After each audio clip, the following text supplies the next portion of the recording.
Nagbabadyang pumalo sa higit 320 pesos ang kada kilo ng manok. Pati bigas, nagmamahal din daw sa mga susunod na araw. Domino effect pa rin yan ng mahal na petrolyo. Narito ang report. Kapit mga kapatid, dahil sa mga susunod na araw, lalapag na sa ating mga hapagkainan, epekto ng gera sa Middle East. Gaya na lang ng manok na sa ngayon ay 200 pesos per kilo, na posible raw sumipa sa 324 pesos ayon sa Department of Agriculture. Magmamahal ang presyo ng pang-ulam, pati ba naman ang bigas? Ngayon, 48 hanggang 60 pesos per kilo pa ang bigas. Sa bigas, I personally think na tataas yan bandang August pa this year. Una nang sinabi ni Pangulong Bongbong Marcos na pabor siya sa mungkahi ng DA na lagyan ng 50 pesos na price cap o limit sa presyo ang imported rice para hindi ito sumipa. Bukod sa bigas at manok, nagbabadya ring magmahal ang iba pang bilihin. Posible rin daw kasing lumaki na ang singil sa delivery fee sa mga paninda dahil sa mahal na petrolyo.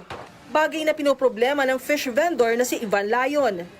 Apektado rin yung pagtitinda namin dito dahil siyempre matumal. Ayaw na bumili ng mga tao dahil sa sobrang mahal na bilihin.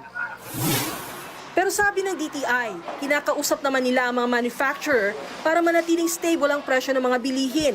We are in constant talk with manufacturers and the industries, and for some, they can extend it to 60 days.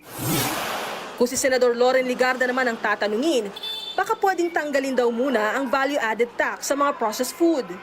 Ano po ang magiging opinion ninyo at ng economic team kung tanggalin ang VAT sa mga pagkain na basic commodities gaya ng delata, noodles at process, yung mga delata, hindi mga imported, yung mga mura. Kung tanggalin nyo ang 12% VAT para mas mura ang bilihin sa lower income, at mababawi naman yan kasi bibilin yan ng pagkain. Dapat daw munang pag-aralan pa yan ayon sa Department of Economy, Planning and Development. Samantala, sisimulan naman na ng DA ang pamimigay ng ayuda sa mga mangingisda at magsasaka simula April 6. 2,325 pesos ang ibibigay sa higit 4 na milyong mangingisda at magsasaka. Sa gitna ng pasanin sa petrolyo, iniutos ng DOTR ang big-time bawas sa Roro Terminal Fee simula April 15 mula 258 to 516 pesos. Magiging piso na lang ito para sa mga Class 3 at 4 na sasakyan, kabilang ang mga delivery truck, van at pick-up. Pati ang terminal fee sa mga airport na hawak ng CAAP, magkakaroon din ng 200 pesos na discount simula April 1. Nagbabalita mula sa Frontline, Maluy Chivaria, News 5. Mga kapatid, ako po si Ruth Cabal. Dito tayo sa totoo, dito tayo sa True FM.